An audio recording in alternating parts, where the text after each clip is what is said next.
everybody? Happy Monday evening. This is Across the Pitch. We are back for our 2023 season. I am Mike Barrera, as always, one of your co-hosts. For our third year in business, we have now a third co-host. We have our buddy Jose Nunez right there to my side. Jose, how you doing tonight? I'm doing well, Mike. Thank you so much. I really appreciate it. I think, again, barging my way into the show and to becoming the third chair has been one of the most rewarding things I've done in a while. So this is exciting. Third year of the show, third seed, and an exciting season ahead after probably actually our most successful season yet. So let's see how it goes. Exactly. Couldn't have said better myself. And then, of course, the one and only Dave Miller, our Yo. friend from England. Dave, third year together now. It feels like yesterday we started talking on AAT Sports, and now here we are 3 years later. How you doing today? Yeah, I'm good. I mean, sitting here, chilling, watching some of the playoffs. I mean, hopefully, it'll be better in a month's time when the Union are really in the midst of their preseason and getting ready to go. But, I mean, it's great to be back. I mean, it's a weird one because not much has really happened since we last for the Union anyway. Not much has really happened. I mean, so yeah, it's going to be. Is hopefully a lot's going to happen in the next month in terms of transfer business. I think. Yes. Well, in terms of incomings anyway, outcomings. Hopefully we have a really quiet one and the Union go into the new season with everyone. Agreed. It's been a quiet one. I know. Valerie's checking in. Val, thanks for stopping by as always. Thank you. It's been a quiet off season. I know we were talking recently. I had been kind of off the grid for a bit. There really hasn't been too much commotion outside of a couple things here or there. So it's been kind of a nice restart to everything. Just take a break from the season that only ended what feels like yesterday. It's already been now 2.5 months, give or take. Yeah. So I know you guys had recorded since the MLS Cup final. I actually haven't been on air since the Eastern Conference final. Yeah. So it's kind of nice to get back in front of the camera and just get into the swing of things. But before we do get into the swing of things and get more involved with what we want to talk about, let's go through our sponsors. And then we get right into the nitty-gritty of the conversation. So, of course, our oldest sponsor we have is Statement Games. Check out statementgames.com for a fun new way to fantasy sports and entertainment. You can win gift cards and prizes free to sign up at statementgames.com. Next up, we have Doan Distillery at the Trolley Barn Public Market in Quakertown. Go to Doan Distillery to check out their wide variety of drinks and spirits right there on the screen there for you. And the next one we have as well in PA is Vinny's Pizza and Restaurant Allentown. Discover a new favorite by trying their top pizzas and so much more. Check out their new website at vinnyspizzarestaurant.com. And then last but not least, we have Stuff to the Grills at 6750 Iroquois Trail number 5, coincidentally, right next to the other place, Vinny's Pizza. And you can also go to stufftothegrills.com for their homemade hot and cold sandwiches, salads, appetizers, baked goods, available for any event you want. You pick it, they have it. And then last but not least, we have the Across the Pitch gear and the AAT Sports Network.com/shop if you want to check out some cool gear. I know Johnny always puts out some new merch. One of our oldest shirts we have here is the Dupe There It Is shirt. You can see right there. I believe it's still on the site. If not, I'm going to yell at Johnny and make sure he puts it back up for him to put for sale. But otherwise, that is our sponsors. And, we're going to shoot right to Jose. I'm going to shoot to you first. Jose, what have you been thinking about these last couple months in terms of the Union? What do you want to chat about tonight? Ever since Dave and I recorded, and Mike, we missed you dearly during those last few episodes or last episode before we signed off for the off season, just reflecting a little bit on the season that it was and how amazing it was to be undefeated at Subaru Park all season, if I recall correctly, right? To be able to say that we held down a fortress that hardly anybody walked away with 1 point, let alone 3, was incredible. So to me, as I think about our roster, basically unscathed, considering all the movement around the league, I think it's really important to remember just how meaningful our participation as fans, especially those who are in the U.S. and able to travel to the stadium, is to be there as much as we can. And this is not a corporate shill saying, buy as many tickets as possible. But I think it'll be really interesting to see what the success of the Union over the last couple of years will do for this team as ticket sales continue to show the popularity of it all. So it'll be intriguing. I'm just eager to hear and hear from both of you what you think about our, I guess, prowess at home, right? And it's certainly something we want to continue to have as a Union fan base and a Union team. But just eager to hear your thoughts about that. Well, Dave, I want to actually ask you a question off what Jose said. Jose mentioned the popularity of the team, right? I mean, you of all people would see the popularity of the Union from a distance, right? From the global Yeah. standpoint. Again, you and I have been on this coverage now for about 2.5 seasons, 3 years. How would you say the growth of the team has gone both on Twitter, in the PA area, as well as across the seas? Do you see more Union jerseys popping up? Like, what's your kind of outsider perspective on this? I mean, of course, it's a when I did go to Philadelphia. I mean, it's unfortunate because the Union weren't playing, so I didn't really see much, sort of Union shirts. But again, it was Eagles. It was Eagles Dallas week, so I think it was always going to be Eagle centric. But I mean, like again, I think you just see like even on like, the Union Facebook page that we're in, you sort of see the amount of people that are coming joining from Wrexham or from Wales who support Wrexham, or people who support Leeds, because Yeah. obviously Wrexham have that Philadelphia link with Robert Callany. Leeds have brought Paxton Aronson in, and Brendan Aronson in. Sorry, and there's they want to go and follow sort of. They want to have a look at the sort of the heritage of Philadelphia. They want to look back at sort of what made Brendan Aronson the player he is today, because they absolutely adore Brendan Aronson at Leeds. And I mean, again, you can see the reaction on Twitter as well, the like high traffic of the Union MLS Cup final game on social media, which is so like a weird one to see. And if you know what I mean, like, because I'm sure that a lot of that's 90% of the people we follow probably aren't Union fans or really dive into sort of the Union like the Union Twitter sphere.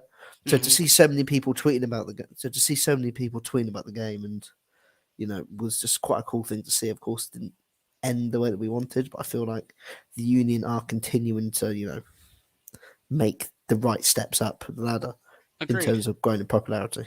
Well, when you think about it, I mean, it feels like we've been following this team forever. Jose, you and I in particular, we've been in this since almost day one, right?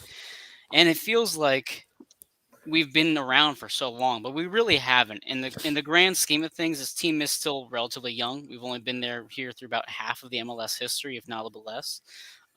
But within the last 6 years, that Union have finally began to climb that ladder that Dave's talking about to get that recognition. So you're right. It's weird seeing it everywhere now. It's weird seeing Union jerseys on kids when I drop off my daughter at school. It's weird seeing, people tuning into the MLS Cup final and really watching it and engaging with it, and having these celebrities now coming out more and more. But to Jose's point, I don't know if you were at the Houston game, Jose, against the Union. I know Chip Kegi was there for AAT Sports back, July, whenever it was. But that was one of the most highly attended matches in club history. A game between the Houston Dynamo and the Philadelphia Union. Coincidentally, was a phenomenal, beatdown against Houston. But if I had told you that one of the highest rated attendance records would be against the Dynamo 6 years ago, Jose, you'd probably laugh and say it must have been an Open Cup final or something, because why else would it be sold out? I mean, so do you feel like it's now becoming the weekly place to go in Philly? I recall that game, and you know where I was that day? Nowhere. I was at the hospital because it was 2 days after my second son was born. So I remember watching it during those long sleepless nights, the first couple of days of his life. But it's just so fascinating, right? I think 10 years or 11 years at this point of this team being around, I consider myself proud, but also very cognizant. I've had a streak of 7 or 8 years of going to every single home opener, this one included. Have a group of there's going to be 30 of us going this year, which is awesome. But yeah, it's just fascinating to see the popularity behind this. And let me tell you, like Chester is not the prettiest place, but my God, to be able to spend an evening for the price and watch a good team in a stadium where even a $30 seat or $25 seat, you get an amazing view, is you can't beat it. And frankly, once you get into the atmosphere and into the stadium, it is so easy to fall in love with it. And I think about I think about the popularity rise with, and I correlated, I should say, with the playoff games last year, right? Where sort of last minute, my wife's cousin and his girlfriend wanted to come along. Standing room only was like, I think $101 per person, which is again awesome. like crazy, right? Yeah, like I would have never imagined that the Union are selling A, standing room only tickets, and B, that they were $100 a pop, face value. So like it's amazing that it's becoming this, and I think it's all due to the fans and those of us who remember the days of Freddie Adu and Vincent Nogueira, who was a great player on his own but wanted to go back to France at some point because he was just so upset with the team. Brian Carrolls of the world, etc. Just we've been through so much, and it's just so great to finally have a team that's there to be successful on a consistent basis.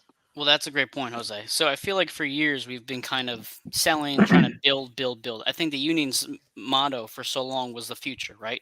Build to the academy, trust the process. We'll get there. We're finally here. So now we've reflected quickly on 2022 and what we are currently now, a popular team that demands the attention of the city. So the next step is to continue to win, right? Because if you go to the MLS Cup in one year and then you just flop around the next year, you lose that momentum. So one of the biggest things we had this year was the fact that the Union are focusing on the present and focusing on the now as you sign, or you extend rather, Daniel Gazdag into 2025. Something that all of us were worried about. I know we had talked about this offline.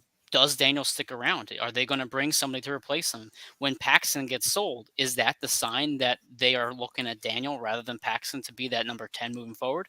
For me, as a fan, just take the the business side of things. As a fan, I want to see this core continue, and I want to see Ua and Daniel and Carranza continue to grow as a unit.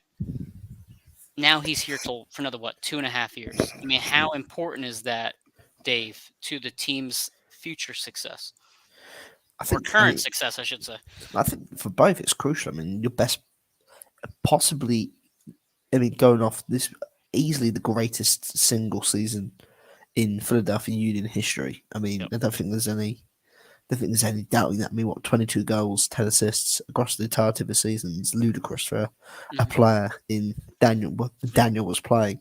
Again, as Jim sort of alluded to in his press conferences last week, sort of a disgrace that he wasn't in the conversation for the MVP.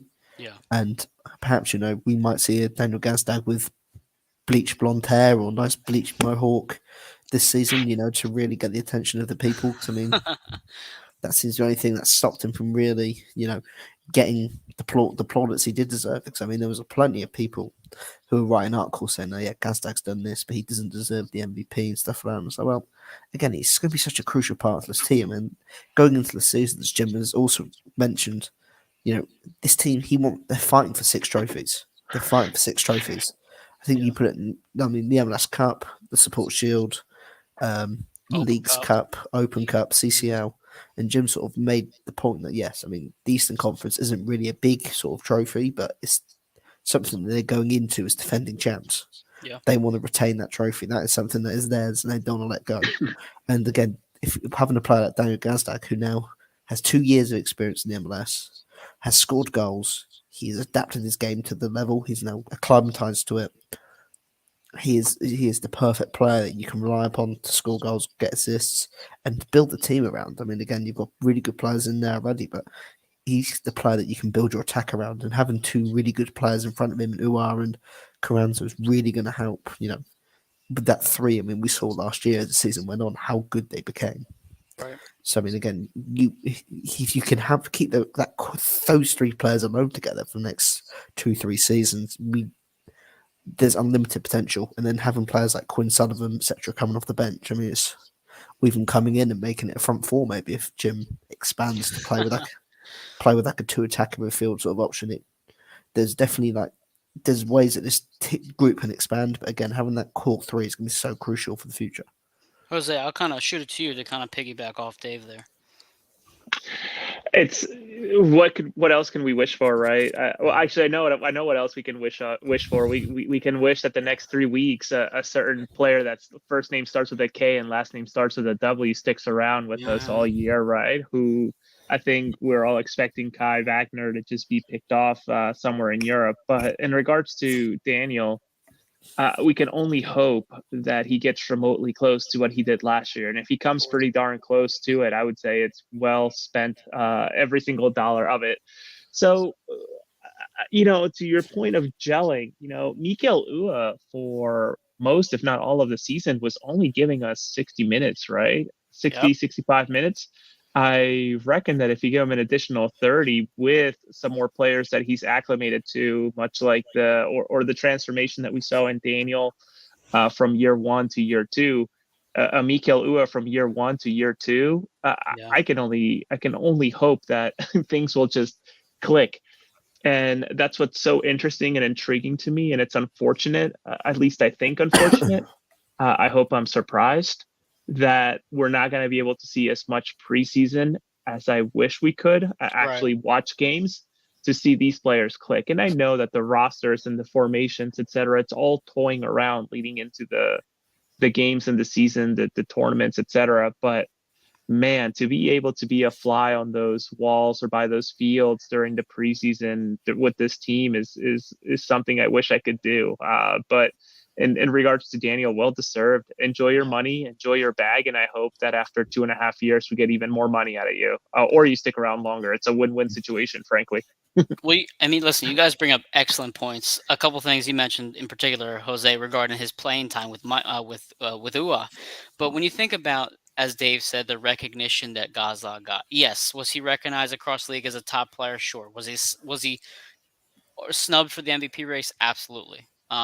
But then you also think of players like Jacob Glesnes, who the year prior may have had the same argument. Maybe he didn't get the recognition he deserved. I feel like Mukhtar has been around a bit longer. The name's obviously there.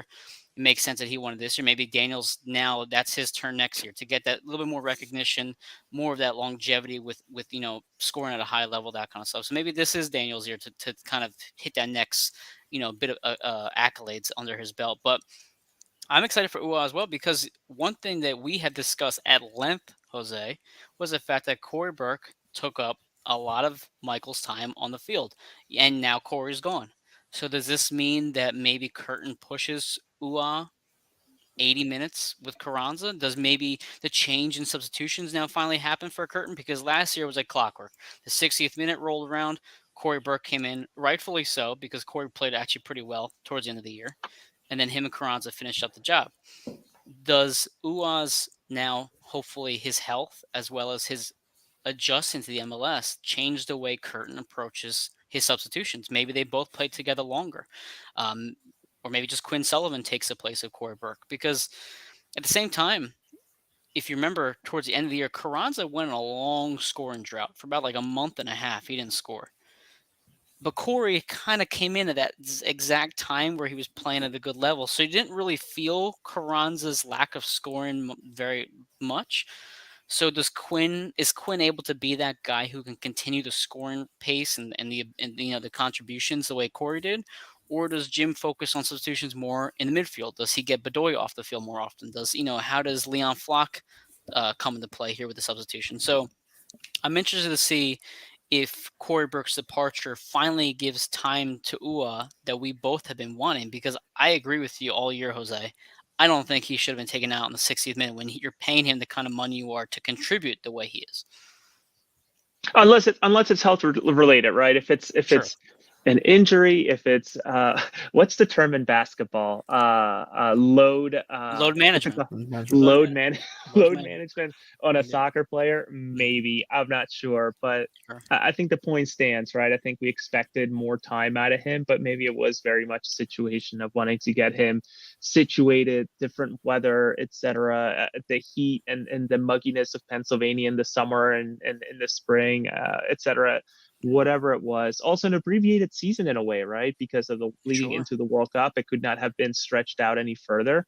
And to be fair to your point in regards to Corey and Carranza, I think that entire thing or Carranza's drought just shows, and that's what I'm intrigued about, how well built that roster was last year, because that's what you want, right? One player stops scoring, you have someone else who steps in so they can kind of like a ladder continue to step up for one another. So kudos to Ernst and everybody else involved. But can we just talk about what a punch in the nuts it was to see Corey Burke sign with New York Red Bulls? Like, anybody else could not have been anybody else. I almost feel actually that it was sort of on purpose in a way, not on Corey's part, but certainly by New York to be like, let's just stick it to him, right? Let's buy their player or give him the most money or the most preferable contract, etc. Just what a punch in the balls. Yeah. I think again, so it's annoying. I mean, as you said, it's a punch in the balls to see, a player who has been Union for such a long time go to such a big rival. But I mean, again, Corey really offered the team something different. I mean, it allowed, if the way that Jim wanted to play wasn't going right, you could bring Corey into the game, and you could be a bit more direct. You could be more physical. He was that. I think I said to Mike plenty of times. He was sort of that chaotic sort of. He was that chaotic sort of like. He was just a player of chaos who just came on, just caused absolute havoc for the opposing defenses. I mean, again, he was the guy that kickstarted the comeback in the Eastern Conference Final. His substitution alone. I mean, and I think he's also the guy who broke a leg. Yeah, right. But I think, as you sort of, as you alluded to as well, with who are playing 60 minutes a game, I think that's something that I think it's quite a weird occurrence. I think I always say to Mike, it is a Jim Curtin substitution. Around the hour, he always sub off a striker. Yeah, and he did it with Sergio Santos a lot, and now he's doing it with Uwa. I don't know if it was whether like he doesn't really. I don't know whether he's not a fan of having a pacey striker on the pitch for 90 minutes. He's worried that the striker will burn out, or I don't know. But I mean, like again, at this moment in time, who are you going to sub Uwa off for? Who are you going to sub a striker off for? Because I don't know if Chris Donovan's still signed to the team. You can start playing Quinn Sullivan up front. You can change the system when you make a change. I mean, again, that's the big question going forward: is who is going to be that third striker? Chris Donovan does appear on the Union website under the roster. How dated that is, I'm not sure, but just putting it out there. I mean, yeah, and also remind me the guy's name because I can't think of it right now. The guy they brought in from South America who was on the U2 forever was. He's still there now, isn't he? Riasco, right? Yeah, I know who you're on about. Yeah. I mean, Bueno? Yeah, Bueno. Well, no, Riasco was brought in pretty highly regarded. Everybody was pretty excited to see him. I know he didn't get a lot of U2 time. I know he wasn't really impactful in a lot of games, but I mean, do they see enough from him that they can transition to the first team? Is it? I mean, we looked at it last preseason. Quinn Sullivan had a good preseason. Quinn Sullivan had a great U.S. Youth National Team performance. Right, he would have won the highest scoring for that team if Paxton then decided to just play out of his mind that year. But then Quinn kind of disappeared all MLS season. We didn't see him at all. Yeah. Yeah, go ahead, Dave. I was going to say quick two things with that Quinn thing again. One, he was probably the main victim that fell under the the Daniel Gazdag dominance and incredible and the sensational sort of way he played last year. I think Quinn. I mean, I think because of Paxton's versatility, he could play as a second. He could play as a striker. He could play as the box-to-box player. Quinn's very much an attacking-minded player, it seems. But I mean, again, listening to Jim, the way that Jim spoke about Quinn in the presser, he sort of said again, like, we're going to need players to take off the goal score, take some of the load of the absence of Corey, take that goal scoring load on. He sort of said that he believes that Quinn Sullivan can be that guy. He feels like Quinn Sullivan can step up and contribute more goals and play as a second striker or as a 10. So I mean, again, I think it looks like they might be relying upon Quinn Sullivan as that third striking option or third attacking option, maybe off the bench. But I mean, you're looking at the team. I mean, Gazdag's Gazdag is the only 10 apart from Quinn. Gazdag's probably the only 10 on the team. So again, he's got a couple of big shoes to fill. But I think there's obviously another couple of Union 2 strikers in there that are quite hardly. In fact, is it Jose Riasco? Yeah, Jose Riasco. That's the one I think would be the next guy up. But even in terms of just reliability, I mean, the Union have essentially relied on the next homegrown / youth player to step up. I mean, if you look back to the Supporter Shield year, right, you had Ilsinho being the super sub the year prior, right? The next year we expect Ilsinho to be great. He wasn't, right? He was kind of figured out. I think, he had injury issues as well. Yeah. Anthony Fontana comes in, has the pretty solid year off the bench. And you expect, okay, who's the next guy up? Then you have Nathan Harriel making an appearance, and he kind of takes Olivier's place. And you have Jack McGlynn this year, kind of. So you've always had these players, or even, I guess, Leon Flock, if you want to call him that, because, I mean, he is extremely young. But you always had these very young players step up each and every year. And when you think, oh, there's some question marks, we don't know exactly who to trust next year, somebody steps up. But the problem with that is that you can't constantly rely on the youth. And as we saw against LAFC, you bring on somebody like Bale in the absolutely most important time of the match, and his experience comes to fruition there. So you do worry that they're constantly relying on the youth. It's just not enough to get them to the next level. I would like to see somebody like Corey Burke off the bench who I can trust, who's had years of experience, who knows exactly what to do every single time, who won't make a costly mistake. So I that's my biggest concern, is that they're constantly going for the youth, and they don't have somebody that's 100% a staple in this league already who can kind of contribute the way Corey did. Because even though I trust Jim and Tanner that Quinn might be ready, we don't really have any proof that he 100% is. I mean, Jose, do you think I'm being a little too nervous there? What do you think? No, it's interesting, right? Because I think Valerie says, "Don't say it, Bale. It's true. It's too soon." You're right. Thank you, Valerie, for stopping it. It's hard to argue in a way with everything that Jim and Tanner do, right? They haven't really failed us. But I also do see your point of, wouldn't it be nice to not necessarily go toe-to-toe or head-to-head with what LAFC did by, I remember texting both of you guys and saying, man, what a dichotomy here. You have Bale going in, and who do we bring? Donovan. Two complete opposite side of the equation, right? On how do you manage the business of a roster, a franchise, etc.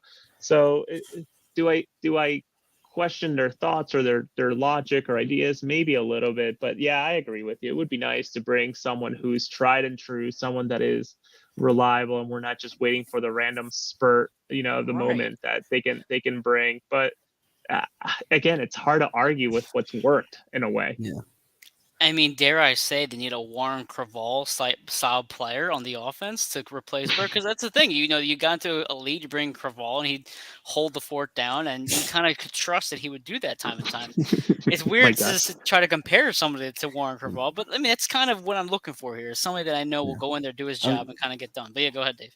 So some weird ones. I think, again, if you look at all the way, I mean, look at the sort of the homegrown players that have come through in terms of like the attacking area, all midfield and attacking area the last couple of years, with Paxton, Nathan Harriel, and Jack McGlynn, as well as Quinn Sullivan.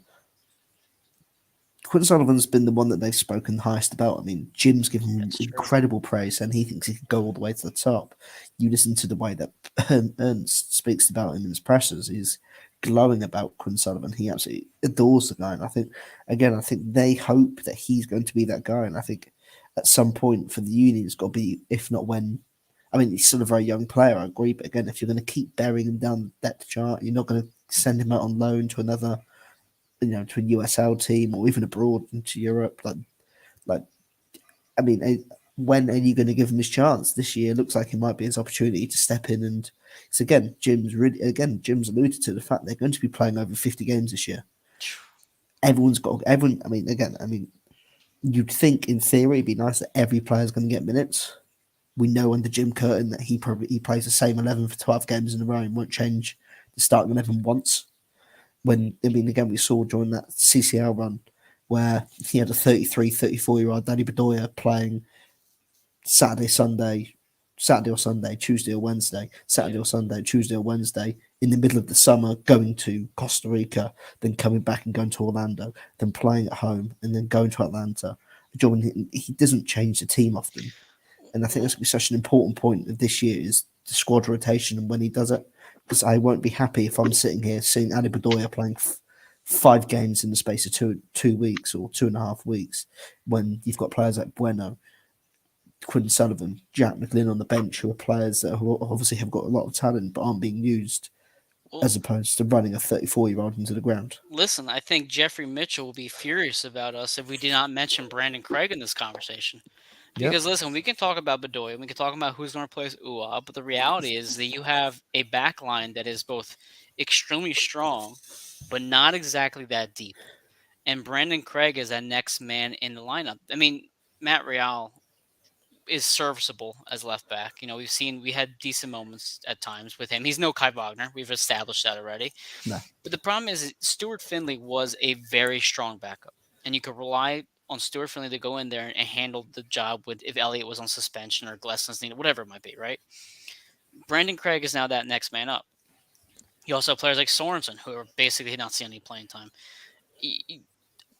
If Jim is going to say we need to make sure all hands are on deck, everybody's on board to take this very long schedule and do well with it, I think a change of the back line, maybe 3 in the back with Craig, Elliott, and Glessons, which Jim brought up on his own, by the way, in a press conference, is something that might be seen at some point this year. Because, I mean, if you looked at Brandon Craig and the U.S. Youth National team during the CCL for them, he played extremely well.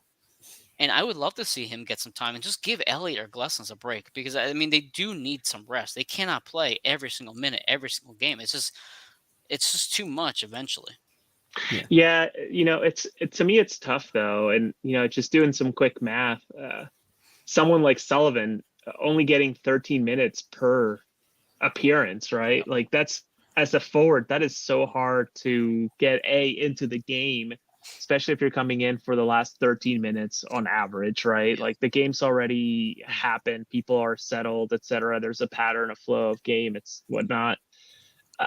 And let alone score or to assist something in the last 13 minutes of a game. That's just so incredibly difficult. And I think that's just a result, again, of A, Gastag having an incredible season, but also Jim's intuition of not subbing as much as we would like from time to time. But then again, it's hard to argue with the man who has brought the success to the Philadelphia Union over the last many years at this point. So it's interesting. And Dave, to your point of Quinn getting all this praise, I wonder how much of that is sort of I hate to say a dog and pony show, but talking up the next youth player that could be part of the next person that goes out of the system, right? You had Paxton, who I think was, I hope I'm wrong, but it almost feels like that German team overpaid quite a bit for someone who hardly saw the field for us. That was totally like national time, right? Like that had to be off of that national tournament that he had where he was incredible. But like Quinn also had an incredible tournament. Brandon Craig also had an incredible tournament. So are they the next to launch off based on the Paxton contract, right? Can we fool I hate to say fool, but can we get some more people on the hook for that type of money? Because I think we would absolutely love that. I mean, Derek brings a point, you have to be ready for those 13 minutes. And I agree. And I think one thing you can, to your credit, Derek, is that they do contribute as much as they can in the 13 minutes. But at the same time, as I've played forward before, it's hard to get into a game within 13 minutes, let alone 20 minutes, especially if it's just not the way the game's flowing. So you do want to see more time. But, Jose, I do get that vibe sometimes. I do get Anthony Fontana vibe sometimes, a guy who's praised really well, but at the same time doesn't exactly get the output that you'd want to see. And I agree with you about Paxton. Listen, I think Paxton made the most of his moment, and I tip my hat off to him. From me personally seeing him, I was not necessarily blown away. I felt at times he was a bit lost. I felt at times he wasn't exactly the playmaker they expected him to be. But at this point now, he's not our problem, right? He's overseas, and I pray that he does well. I do like Paxton a lot. I hope he does well.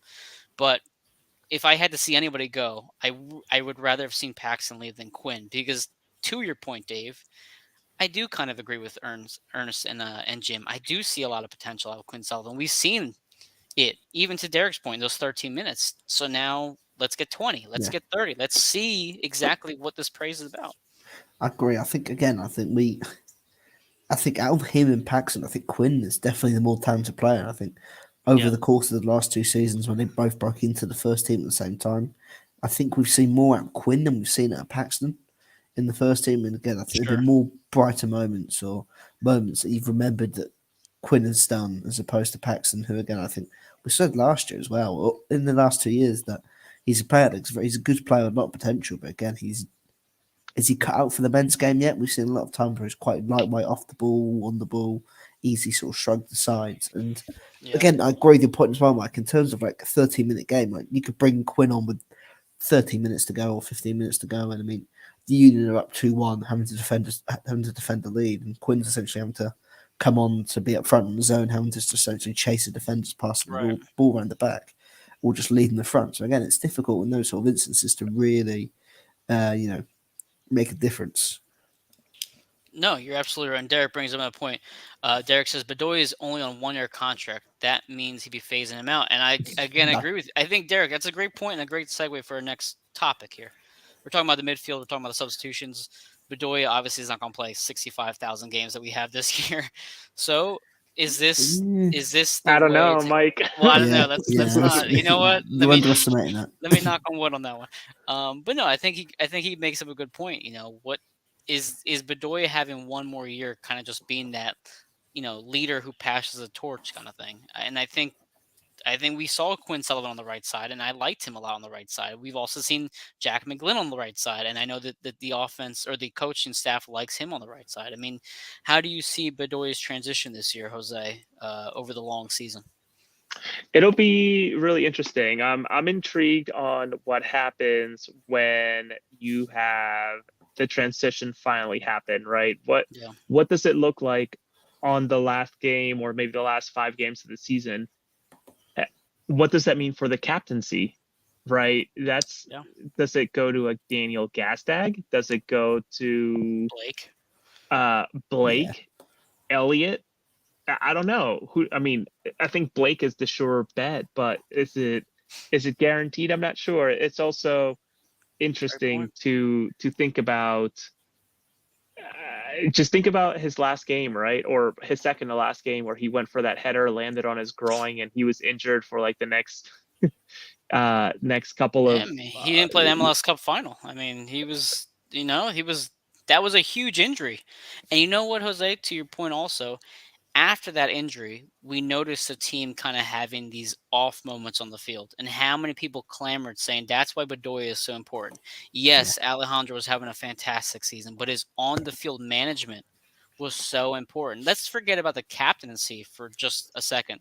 Who is going to be that in-the-game leader on the field? I mean, Dave, who would you think is the next man up to lead the team when they need it the most? I think the big thing for this team is going to be leading from the back. So again, I think the 2 most responsible sort of players for that role will be Jacob and Jack Elliott. I think they will be the 2 big players to step up on the field and essentially lead the team from the back. You are the guys. You're the 2 players that set the example. I mean, they're probably looking throughout the rest of the team in terms of longevity and experience on the field and at the club. They are the 2 probably longest serving players that you'd probably turn to. So again, I mean, I think they're the sort of 2 players, and probably Jack Elliott would possibly be your captain if you're not going to give it to Andre Blake. I agree with that. I think Elliott to me makes a lot of sense. And you also want somebody who's vocal, right there. I mean, I know Andre Blake is a vocal leader now. He's definitely made his presence more known, and I know Jim has alluded to how vocal Andre has been, but I don't know if Daniel has that vocal presence. I mean, I just from seeing him in the press conference, he's not exactly the most vocal person. And also English is his second language. So I get that there is that, adjustment period. But I think Elliott makes sense. I don't see it being Leon. I don't see it being Jack. I definitely don't see it being Jose Martinez. No disrespect to him. I love Jose. I just don't think that's him. I think if you're looking at not who wears the armband, but who leads the team vocally once Alejandro leaves, to me, Elliott makes sense. Jose, that's kind of what we're talking to. Do you agree with Elliott, or do you think you have another person in mind that maybe we're not discussing? I like Glesnes quite a bit. I think he is. Glesnes right there. Derek mentioned that as well. There you go. Glesnes is an interesting character. I think he's somebody who puts up but doesn't shut up, right? Like he plays his heart out every single game. He's not the most, I think he's more of a player that, he talks by showing off what he can do, and most of the time it's pocketing some of the best offensive players. I mean, I hate to go back to the LAFC game, but like Mr. Vela hardly did anything, and I know he was more on the wing, but like our defensive prowess was just very, very good that game, and that goes to show that. But I wouldn't be surprised if Gastad got a shout too, right? Someone as great as him, he might be a quiet leader, and sometimes those are the best. I don't know. It'll be interesting, and I do think that this is. I was actually surprised to even see that Bedoya got a 1-year extension or an additional year to his contract. I was really, really surprised about that. I think part of that was the amount of games they have. I think having him be also that kind of passing of the torch might have been put into play with it. But to Valerie's point that she mentioned a few seconds ago, logistically speaking on the field, Ali made the most sense. He was right in the middle. He could talk to the front. He could talk to the back easier.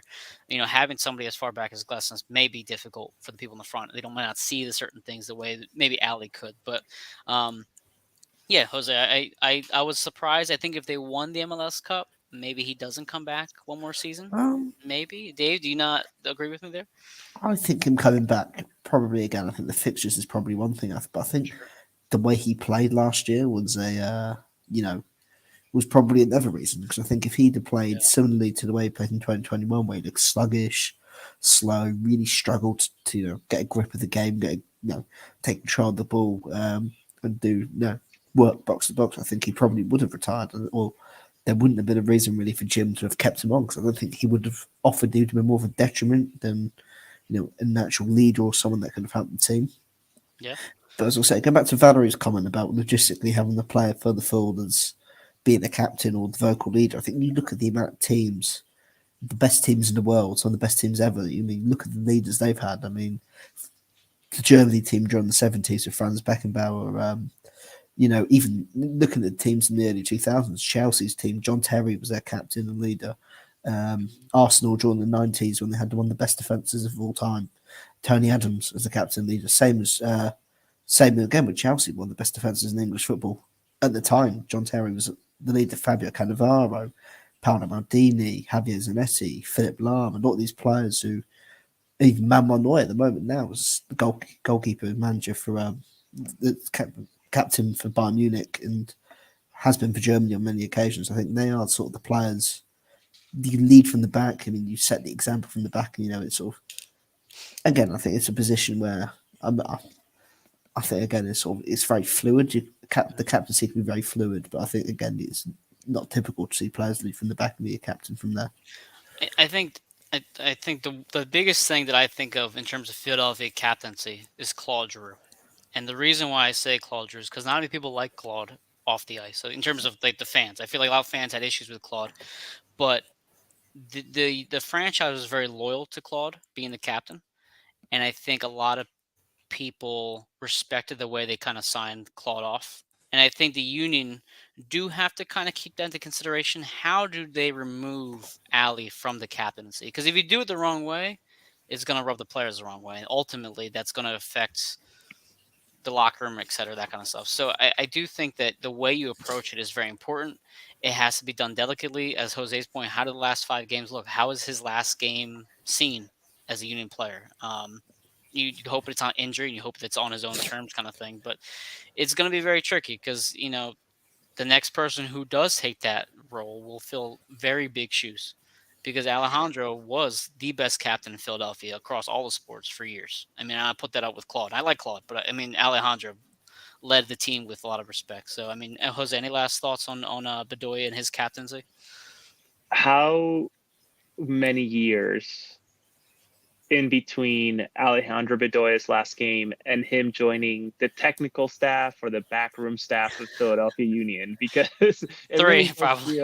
Right, it really does feel like he. I know he was out in France. I know that he did his national team games. It's like his career, etc.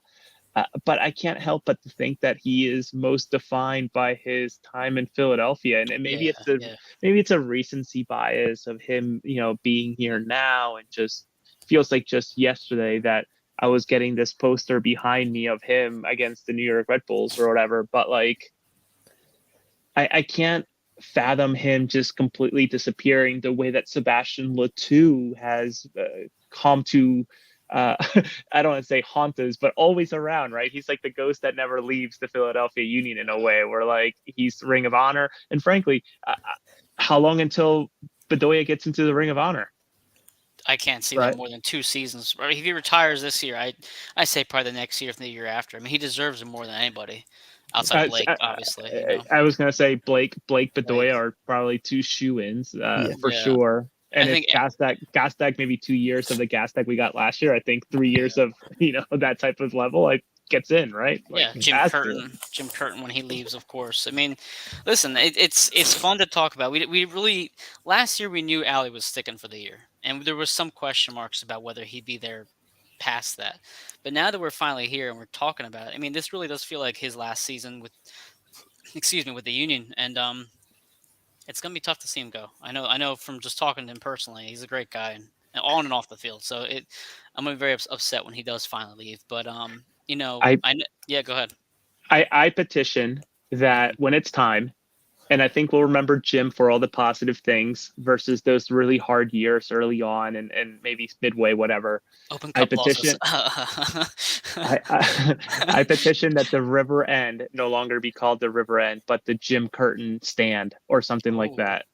That to me is a pretty good way to honor Jim Curtin and his time with us whenever that ends. Dave, I'm going to ask you this question Derek posted. How about Gaddis, Ray Gaddis? What do you think for the Ring of Honor? I think so. I don't see why he would. I think so too. I don't see why he shouldn't be. I mean, he's a player that's obviously a very long-standing player with the team. I mean, he again, not only was he there during the crap times, sometimes that, I mean, as you mentioned, just Ted and Jim Curtin sort of reign with the down years.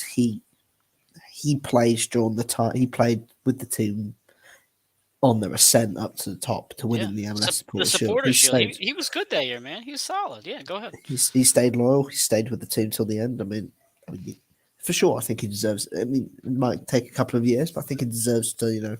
Whenever he does finally retire, I'm not sure if he's. I think Jose asked that. I think Jose asked that question.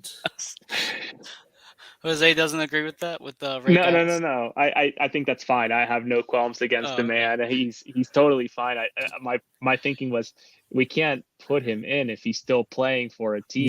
Yeah, that's what I mean. Once he retires, I'm not really sure whether he's. Well, he also plays for a position that's hard to, I hate justify, but defenders don't often get the accolades or the notoriety that, offensive players get, right? Like it's so much easier to see the statistics of a forward versus those of a defender, right? Like more often than not, it's the front that get the glory and the back that celebrates. Yeah, which makes us very fortunate to have the back line that we do, with being, right. You leave Union West first. That's right. He's leave that team first. No, it's a great point, Jose. And it makes us very fortunate to have players like Kai Wagner, Jacob Glessens, Jack Elliott, and Olivier Mbaizo, who's had a great year and was on the World Cup team for crying out loud for Cameroon. So, I mean, listen, we could talk about the Union for another hour. I know we want to save some time for kind of a preview into the season. We really kind of just discussed a few of the players, but we have preseason coming up. The next week or so, really to start the preseason. We have obviously Kai Wagner's presence and or departure to worry about over these next couple of weeks. A lot to kind of discuss. I know Jose, Dave, and I have been discussing having more content out. I know Dave just posted his article about the Jim Curtin press conference, that just got released, a day ago, 2 days ago. So please check out his article if you haven't seen it already. I know Jose and I are going to be at the games more often than Dave for obvious reasons. Yeah. I know, Jose, you sit in the river end, so trying to show us your perspective, your view, and obviously I'm in the box, kind of show you that other side of things. And we'll try to just make it a fun third year, right? The first season, we kind of got our feet wet, Dave. Last year, we kind of got more of a presence, and now I think we're ready as a trio to take it on to the next level. So I'm done for the night. Jose, any last thoughts before we sign off? I know. I'm just really excited to be part of it. Now Olivier, I don't think he played a minute of the World No, Cup. he didn't. He was there. He was there in Val. spirit. No, he was there in He, spirit.